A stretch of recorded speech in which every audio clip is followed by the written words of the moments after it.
তোমরা কি জানো ফ্লোমিটার কি জিনিস? Oxygen flowmeter.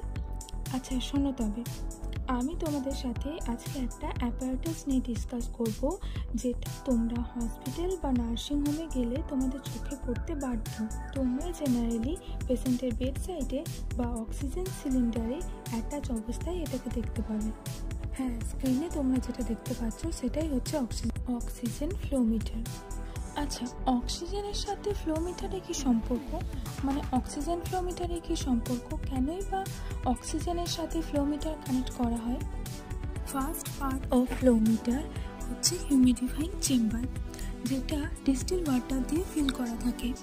যখনই আমরা পেশেন্টকে অক্সিজেন দিই, অক্সিজেন ডেলিভার করার সময় অক্সিজেনটা হিউমিডিফাই হয়ে পেশেন্টের কাছে যায়।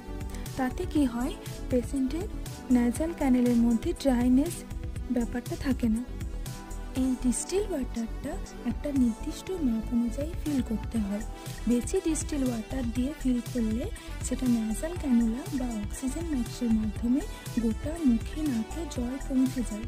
তেমনই কম ডিস্টিল ওয়াটার দিয়ে ফিল করলে সেটা ড্রাইনেসটা থেকেই যায়, ড্রাইনেসটা সেভাবে কমে না। তো একটা হচ্ছে ম্যাক্সিমাম আর একটা হচ্ছে মিনিমাম। এই দুটো দাগের মাঝখানে তোমাকে ওয়াটার ফিল করতে হবে। ডিস্টিল ওয়াটার কিন্তু প্রত্যেক দিন চেঞ্জ করতে হবে এবং চেঞ্জ করার পরে পরে লেভেলিং করতে হবে। স্ক্রিনে যেভাবে দেখানো আছে ওভাবেই তোমরা লেভেলিংটা করতে পারো। Second part of this apparatus is called flowmeter. এটাতে 1 থেকে 15 অবধি রিডিং হয়, অর্থাৎ আমরা এটাতে সেট করি 1 মিনিটে পেশেন্টকে কতটা অক্সিজেন প্রোভাইড করব।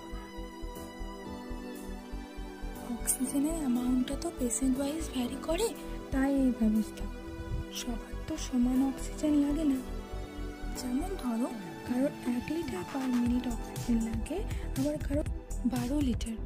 সামনে সাদা রঙের যে O2 লেখা জায়গাটা আছে, যেটা আমি হাত দিয়ে ঘোরাচ্ছি, ওটা হচ্ছে রেগুলেটর।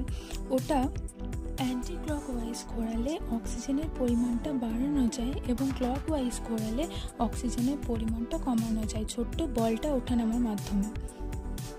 দেওয়ালের সঙ্গে কানেক্টেড যে অক্সিজেন ফ্লোমিটারের অংশটা আছে, যেটা অক্সিজেন আউটলেট পয়েন্টের সঙ্গে কানেক্টেড থাকে, সেটাকে বলছে অ্যাডাপ্টার। অক্সিজেন সিলিন্ডারের সাথে অ্যাটাচড অক্সিজেন ফ্লোমিটারটাকে একবার দেখো। এটা কিন্তু মুভেবল, অর্থাৎ এমার্জেন্সি সিচুয়েশনে পেশেন্ট যখন স্ট্রেচারে থাকবে তখন কিন্তু এটাকে এক জায়গা থেকে আরেক জায়গায় নিয়ে যাওয়া যেতেই পারে। এটা হচ্ছে প্রেশার গজ, যেটা অক্সিজেনের পরিমাণ অর্থাৎ